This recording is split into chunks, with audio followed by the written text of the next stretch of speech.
I have a message for someone. And it's about trust and empowerment, let's say. So this is unlike any of my other videos. And you're like, Lauren, you don't do anything like one thing, you know, sinks and horses and asthma, cats, inhalers. But what's different about this is that this is more a message that is coming directly from me rather than something I'm interacting with. And I suppose you could label this as something I'm interacting with,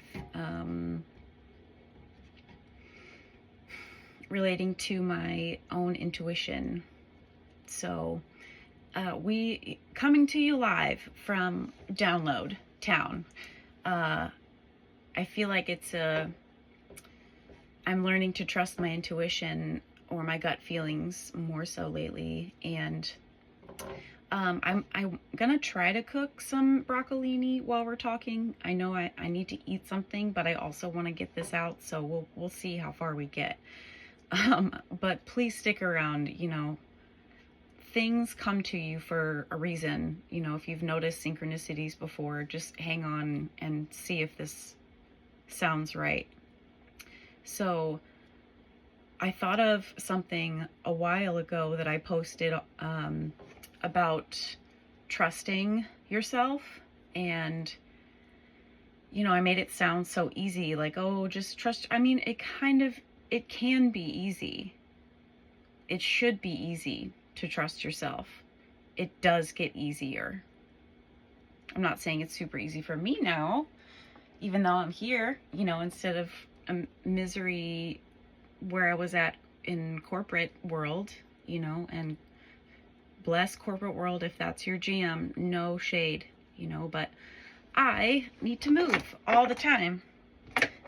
So farm work is good for my body, but we'll also figure out, you know, the brain part. This is a lot of what I've been doing is learning how to trust. So if you feel stuck or you feel like you're in between a rock and a hard place, you can choose to stay there or you can choose to leave there. And the sooner you trust yourself, the sooner you can make that choice with confidence and feel empowered about why you chose what you chose. Okay, let me break this down a little bit. If you are in indecision about something, or you feel, I don't know, maybe there's outside influence that sways you one way or another, and the one way or another, that argument is between your intuition and your ego and outside perspectives, which is fine. What matters though is how we digest this information. And childhood wounding, or I guess I'm just gonna flow with it here and not change what I say because I might have said something, oops, I'm sorry. I'm just trying to be me here. Sorry, this knife is loud. Basically things that like cause you to perceive life, your situations, your surroundings in a particular way. Like these things that happened to us in the past, you know, there's a lens or a film, if you will. You can't see clearly when these films or lenses are there. So when you go to therapy, or if you've heard of Carl Jung's shadow work, when you discontinue shoving the scary thing in the closet because it's going to continue to mess with you for your whole life, and aka self-sabotage, you know, and no judgment, you know, because I've done that a time or two, which is fine. But when we actually look at those things, we begin to uncover a lot. You know, when you when you discard, or not discard, there's no discarding about it. I mean, you're clearing negative things out, but by way of which processing them. So you have a box in the attic, you're going to clear out your attic, but that doesn't mean you're going to like throw away the stuff. You're going to go through it and you're going to treasure what you had and then maybe get rid of it or donate it or put it in its place in the house. So you're integrating things from your childhood or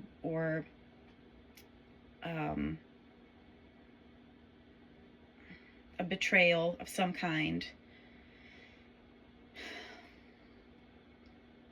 and you maybe feel like you can't trust yourself because you thought you made the right choice and you got hurt, right? This is how we learn, though. When we take those situations and we are honest with ourselves. Okay, for example, the reason I'm bringing up trusting yourself is because you're in between a rock and a hard place, right? You don't want to be there. You're uncomfortable. You can literally get up and walk out and not be in between the rock and the hard place. That wasn't the example. That was more word salad. I'm sorry. Okay, I have a for real example, a personal example. Say you are in an office and you are having a meeting with someone, and this person is your boss or someone who is superior to you, someone who could have, consequence over, like they can determine based off your actions, like what happens, and say you're really uncomfortable in this conversation, and there's two ways this could go. The one way is that you can sit in the office and continue to be uncomfortable because not only do you feel an attachment to whatever because it's security, it's your perceived security, it's the 9 to 5, it's the whatever, whatever it is for you.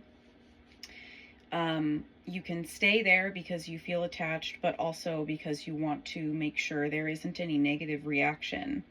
Hold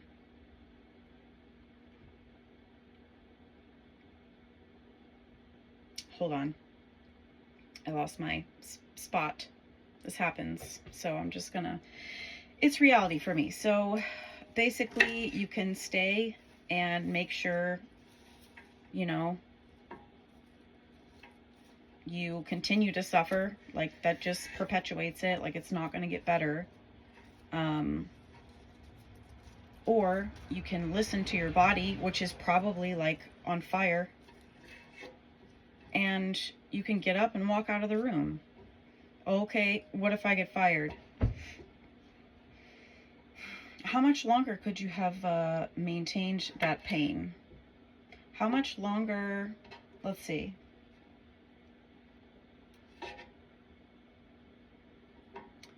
How much longer would that perpetuate you dishonoring yourself day after day after day after day? What does that do for your confidence? What confidence? So if you're able to slow down, and when you're in situations like that, slow down a little bit and like think about how you're feeling in that moment, like in your body, like if you feel like you want to leave, or like if you can, I don't know, maybe that's just me, that only that I can sense that kind of thing. But I don't believe that, if you're in a situation that's really uncomfortable, or like, I don't know, there's just something in your gut that says, this is not right. Like you just get that feeling of, like, trust that. Why not? If you are physiologically reacting to an environment, why are you dishonoring yourself? And in that moment, you can think about the level of self-worth you believe you have. Why are other people's Why is someone else being more comfortable? Why is someone else's comfort more important than yours? Why are their feelings more important? They're not. Did you know you literally can't pour from an empty cup?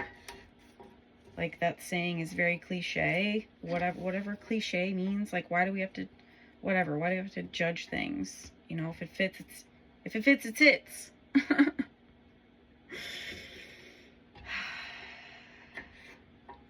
And I don't really feel like I fit sometimes, or like a lot, you know? Or like, if you feel like you're super alone,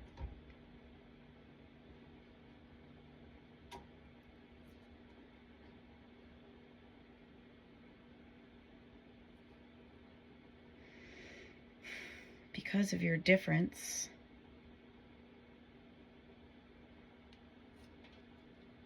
embrace the difference and see how things change. You find that when you are authentically yourself, the right people stay, you know? Your environment will reflect how you feel about yourself. And it's scary.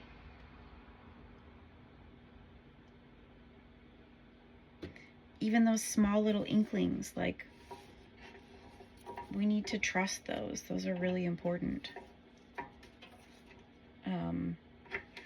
And how else are you going to find out unless you don't do it? How else do you learn? By experiencing.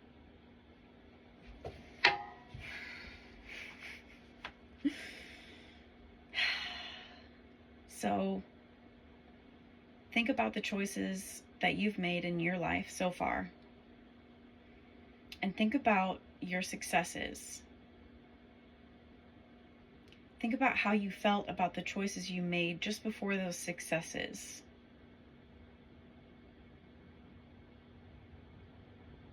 Was that because you were scared something would happen if you didn't make that choice, which is a fear-based decision, which is based off of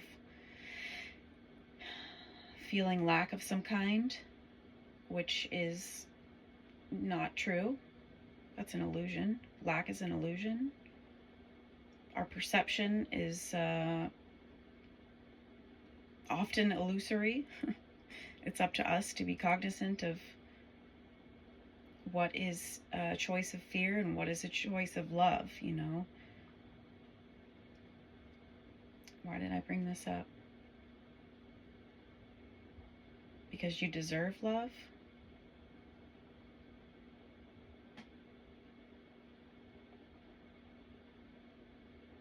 And the more you show love to yourself, the more love is reflected back to you. Fear is courage waiting to be seen, I think. Lean into the fire, lean into the fear. That is where your attention is needed the most. Only then, when you look at the things that scare the crap out of you and welcome them with open arms and say, okay, yes, that sucked, but the choices that I made got me out of it alive. So, yay me. You know? Celebrate the... Why do we celebrate those things? Because it reiterates to ourselves and to those around you, all of those around you. We absorb all the things, all the commercials on whatever, or whatever, like, just as much as we absorb stuff from social media or whatever, we absorb energies from others. So think about how if you're in a positive energy, no matter if you're verbal or not, 90% of our communication is nonverbal. So when we are able to embrace the positive things, it's not about toxic positivity, it's about perception. how is a negative perception benefiting you? It's not. It never is. Don't get me wrong. It's okay to be irritated and have negative ways of thinking, and maybe not okay, but like, nobody's perfect. What's important is that you don't sit there and stew. That's not what's meant for you. There's no purpose in that if you think about it. Well, that'll help me be prepared. I mean, you're going to continue to look for that stuff. You're going to continue to see it, you know? How can we flip that? If you're afraid of something, actually walk it through. Like, what's going to happen if I make this choice? And how will I feel? Well, I'll lose my job and I won't be able to pay for my bills and my blah, blah, blah. Okay, you'll figure something out. Like, your happiness is important enough for that choice. You are worth enough to make that bet on yourself. And the more we uncover the elephant in the room, in your own room, you know, like fears that you have, things that you're avoiding. Why are we avoiding them? Because they feel icky. Why do they feel icky? Because they need to be looked at. Ugh, I know. But trust me, the sooner we do that, the sooner we empty those boxes in the attic and we integrate the stuff that we have from the attic, and we integrate the lessons that we know we actually learned, or when we look at the things that are scary and we figure out where that fear actually comes from, when we look at the root of the cause of the problem, or the resistance or the uncomfortableness in your world, in your mind, which also manifests physically too. Like, hanging on to that stuff is not only detrimental to your mental health, but your physical health. Oh, yes, and those around you. So the more we can radiate positivity, that's a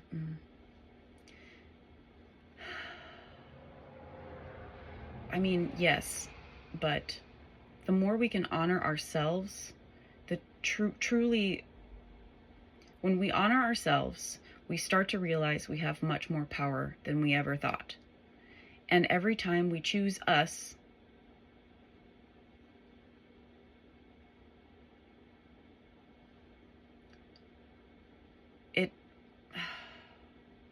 it gives you more strength you'll be stronger after you look at the things that are scary or where they come from. And what does stronger mean? Stronger means something really messed up happens in life. You have the experience from maybe not even something similar. It's about resilience. It's the resilience and wisdom that you gained from the previous experiences of your life that you put forth in your day-to-day life. You were not born yesterday. Well, you shouldn't be watching this if you were born yesterday. But I think a lot of us in this time are really ascending in our belief in ourselves and our willingness to be ourselves and be seen. This is still very strange. And for anyone who watches this and makes it all the way here, thank you. I hope anyone got something. At least a laugh, you know, but that's not the point. What I'm trying to say is, the more that we honor ourselves and choose ourselves, and again, use the, just because we failed in the past, fail is not real. Okay, here's a prime example. Perception. It's not about positivity, okay? I mean, it is. Thank you for dealing with that. But you have... Sorry, hang on. Failing isn't real. Okay? That's what I was trying to say. This isn't the positivity thing. This is the literal example. So, you fail at something. What does that exactly mean? You tried something because you had the courage to see if something would work, right? You say, okay, this is the envision I have, or this is what I feel I should do, which is great. Like, kudos to you for even trying something.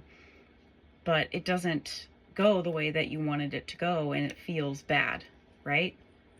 First, having expectation aids in that, which is, another lesson. We all learn them.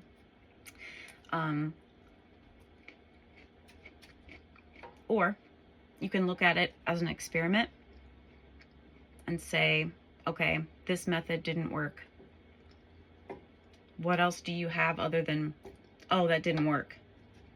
Okay, well, you're not going to do the same exact thing next time, are you? No, that's literal insanity. Doing the same thing and expecting a different outcome. You're going to utilize the failure from last time. You're going to take what you learned, which isn't a fail, that's a brain gain. And you can thank the sage. I'll link her profile in this video for that term, brain gain. Something that, whether it hurt or not, you still learned something, and it's not to be utilized in like because people can become jaded in certain things, and that's not what I mean. It's not thinking with your ego brain. It's about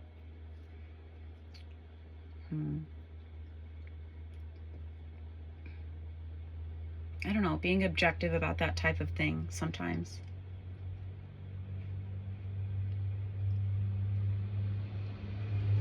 But anywho, you were born with all the tools to do this, whatever you're trying to do. If you're not sure where to start with self-love and taking care of yourself, because that's where it all starts. Every time we honor ourselves, we feel better, we're happier. And what does that do? It makes others around us happier, healthier, and it spreads and spreads and spreads. Like, how else are we going to save the world if we're not happy? And how do we become happy? It takes some work sometimes. And I don't mean that, that's not to say that you can't be happy until you deal with all this stuff. Like, that's 0% what I'm saying. Happiness is a choice.